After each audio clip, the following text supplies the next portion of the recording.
ఇవాల్టి రెసిపీ వచ్చేసి sea food అండి. అది ఏంటిదంటే రొయ్యల కూర. యాక్చువల్లీ రొయ్యల్ని ఎన్నో వెరైటీస్‌గా చేస్తారు.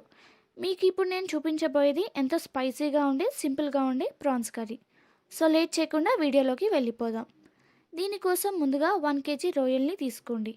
దానిపైన పొట్టు ఒలుచుకుని శుభ్రంగా వాష్ చేసుకుని ఒక బౌల్లోకి పెట్టుకోండి. ఇప్పుడు దాన్ని స్టవ్ పైన పెట్టుకుని అందులో అర చెంచా పసుపు అలాగే కొద్దిగా సాల్ట్‌ని యాడ్ చేసుకోండి. ఇప్పుడు ఒకసారి బాగా కలుపుకుని పక్కన పెట్టేసుకోండి.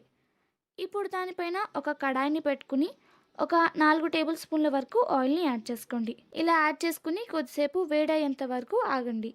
వేడి అయిన తర్వాత అందులోకి 4 చీల్చిన పచ్చిమిరపకాయలు అలాగే 4 మీడియం సైజులో ఉండే ఉల్లిపాయల్ని చిన్న ముక్కలుగా కట్ చేసుకుని వేసుకోండి. ఇప్పుడు ఈ ఉల్లిపాయలు గోల్డెన్ బ్రౌన్ కలర్ వచ్చేంత వరకు మగ్గించుకోవాలి. వన్స్ గోల్డెన్ బ్రౌన్ కలర్ రాగానే అందులోకి అర చెంచా పసుపుని వేసుకోండి.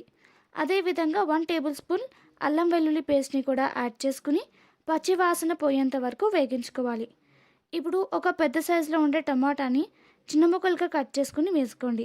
ఇప్పుడు ఈ టమాటాలు మెత్తపడిన తర్వాత అందులోకి రుచికి సరిపడా సాల్ట్ని వేసుకోండి.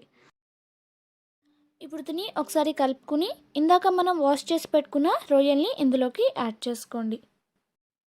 ఇప్పుడు ఇది అంతా బాగా కలిసేటట్టు బాగా మిక్స్ చేసుకోండి. ఇలా కలుపుకున్న తర్వాత అందులోకి 1.5 టేబుల్ స్పూన్ కారాన్ని యాడ్ చేసుకోండి. అలాగే పావు టీ స్పూన్ వరకు ధనియాల పొడిని కూడా వేసుకుని ఒకసారి మళ్ళీ బాగా కలుపుకోండి. ఇప్పుడు ఇందులోకి తగినంత నీళ్ళు పోసుకుని మిక్స్ చేసుకోండి. ఒకవేళ వాటర్ కనుక మీకు ఇంకా సరిపోకపోతే కొంచెం వాటర్ని యాడ్ చేసుకుని మిక్స్ చేసుకోండి. ఇప్పుడు దానిపైన మూత పెట్టేసి క్లోజ్ చేసేసి ఒక 10 మినిట్స్ వరకు మగ్గించుకోండి. 10 మినిట్స్ తర్వాత ఓపెన్ చేసి చూస్తే మనకి ఈ విధంగా ఉంటుంది.